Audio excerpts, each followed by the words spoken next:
Vou começar, antes de entrar na análise do jogo, porque acaba analisar o contexto do Náutico, né, da tabela, que pega um pouco desse jogo e do último.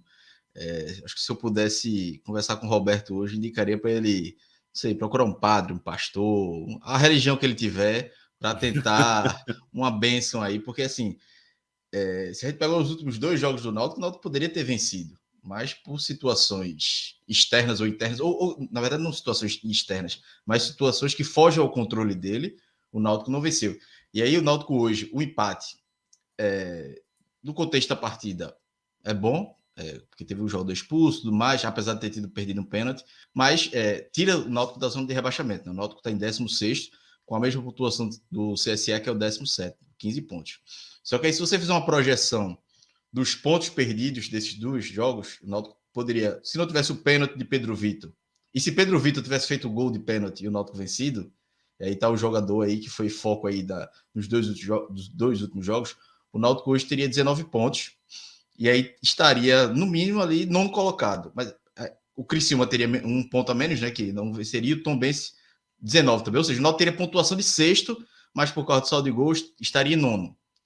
Vê o salto que o Náutico daria em 3 dias, de domingo para quarta-feira. E aí, por problemas que estão fora do alcance de Roberto Fernandes, tem algumas críticas, mas o Náutico poderia ter saído com 6 pontos nesse jogo e ainda teria um jogo, ainda vai ter um jogo próximo em casa contra o Novo Horizontino, né? Mas aí esses 4 pontos podem fazer muita falta, né? E, assim, desde o início a gente fala, e Rodolfo aqui, que a briga é contra o rebaixamento. E aí não surpreende o Náutico estar nessa situação. Mas esses 2 últimos jogos colocam aquela sensação de e o quase, e podia ter sido melhor, podia estar melhor, podia estar numa situação mais confortável. Se o Náutico está em nono hoje, eu não ia estar dizendo que o Náutico está na briga do acesso, que eu ainda não vejo o Náutico com elenco para isso, mas ia estar na pontuação, na parte do meio da tabela, numa situação até mais tranquila, mas está tudo tão embolado que esses 4 pontos perdidos podia ter colocado o Náutico mais para cima, né? Mas aí, entrando no jogo, né? Desse contexto do jogo, o jogo Náutico, se a gente pega a quantidade de desfalques, o Náutico tem mais de um time no departamento médico, né? Sem contar jogadores que saíram, que eram titulares, como o Camutanga, por exemplo, que saiu há 15 dias e não teve reposição ainda, né? Então o Náutico não tinha Chiesa, não tinha Haldner, Perry, Jean Carlos, enfim, a estrutura do time titular basicamente. Se a gente pegar a escalação, o time ideal do Náutico de 2 meses atrás, 3 meses atrás, da final do Pernambucano, por exemplo, acho que só ia ter esse time no máximo Franco e olhe lá. Se ele tivesse, a depender da fase dele. Hoje ele está numa fase melhor. O Bruno Bispo, porque estava fazendo a dupla com o Camutanga, de resto é todo mundo reserva. Tem Ralf também, é bem verdade, que chegou na reta final e jogou, virou titular, né, nas finais do Pernambucano. Mas de resto é basicamente o time todo reserva. E aí já se esperava, né, que o Náutico fosse ter dificuldade, mas o jogo se mostrou bem ganhável para o Náutico.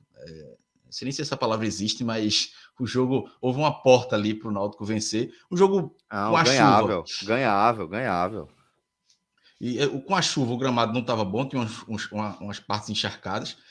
O Náutico teve muita dificuldade no primeiro tempo, primeiros 20 minutos, mas depois de 20 minutos o Náutico foi equilibrando o jogo e começou a oferecer perigo à defesa do Criciúma, né? Com algumas chances, mas ainda assim, ainda não era tão incisivo. O Criciúma, por outro lado, também não. O Criciúma chegava no ataque, mas não conseguia concluir.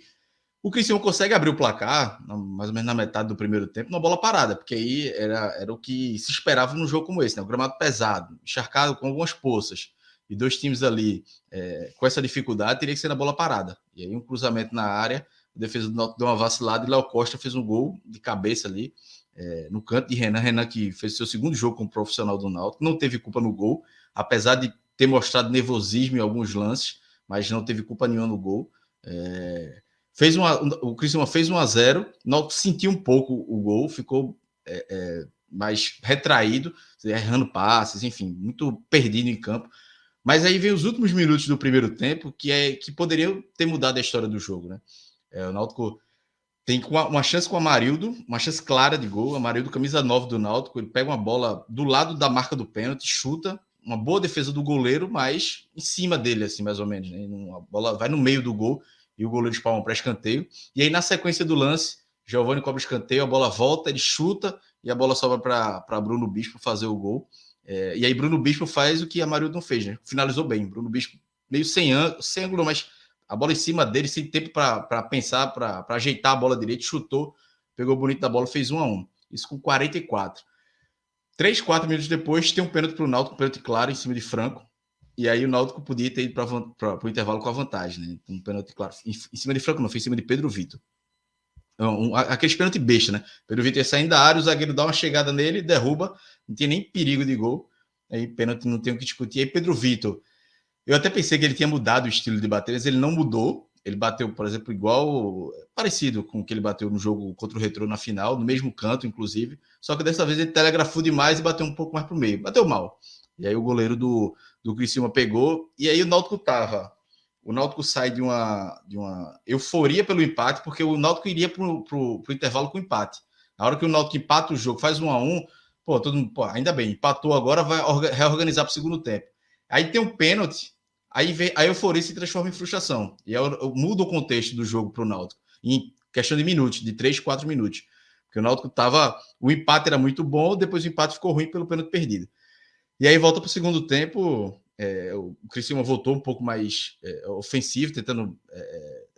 Eu acho que é até uma característica do Náutico, o Náutico volta mais segurando o jogo, foi assim contra o Tombense. E hoje, mais uma vez, o Náutico deixando a bola com o adversário. Só que o Roberto Fernandes, sentindo isso, como ele tentou colocar o time mais ofensivo, ele acionou Júlio e Carpina. Acho que eles entraram juntos, né? Não sei se o Rodolfo se recorda, mas se eu não me engano, eles entraram juntos. Entre o Júnior Tavares no lugar de Giovanni e Júnior Carpina no lugar de Nascimento. Ou seja, ele tirou um atacante e botou um meia, né, que é um volante, Júnior Tavares, e Carpina um meia no lugar de um volante. Né? Então, tentou dar mais qualidade no meio campo.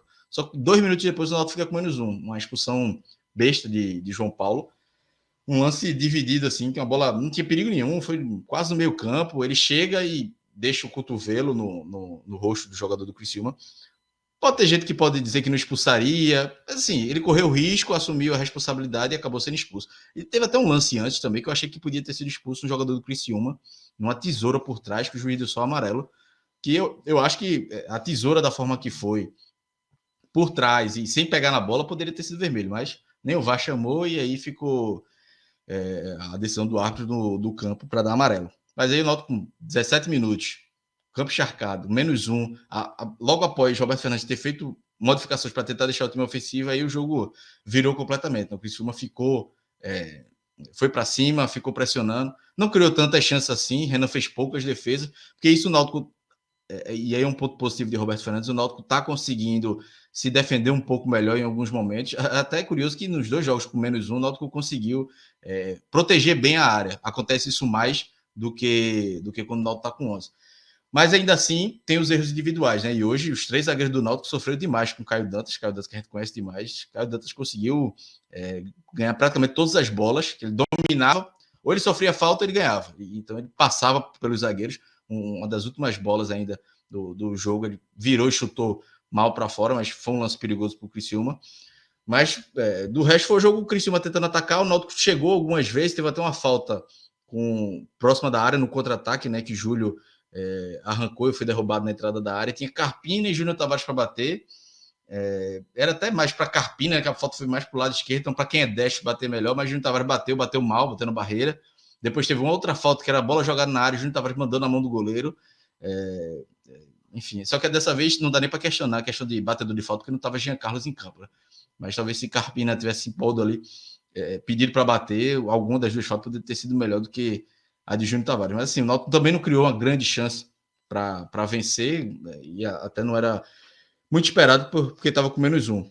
E o Criciúma também não, tanto que Renan não fez nenhuma grande defesa, teve uma ou outra chance clara perdida pelo Criciúma, imagina que mudasse muito o contexto do jogo. Então acaba que o empate eu acho que é justo, para o Náutico fica esse ponto positivo de ter saído da zona de rebaixamento, mas a sensação de que podia ter vencido, podia estar numa situação melhor, se não tivesse João Paulo expulso. Com 11 contra 11, eu acho que não tinha condições de vencer. A expulsão prejudicou demais, mas o lance que vai martelar na cabeça de todo alvirrubro, né, de Roberto Fernandes, é o pênalti, né? Porque se você, em 4 minutos, empate e vira o jogo, o contexto da partida seria completamente diferente no segundo tempo, e aí o Náutico desperdiçou essa grande oportunidade. Aí fica martelando para Roberto Fernandes, porque A sequência é ruim, mas ele tem uma certa responsabilidade, mas muitas coisas não estão ao alcance dele, como foi o pênalti no último jogo. Eu acho que ele tem erros e acertos, mas alguns dos resultados dessa sequência negativa, pouco ele podia fazer de diferente. Eu não consigo ver hoje como ele poderia mudar o resultado do jogo. Depois, um time todo esfacelado, time perdendo pênalti, é uma situação muito difícil. Assim.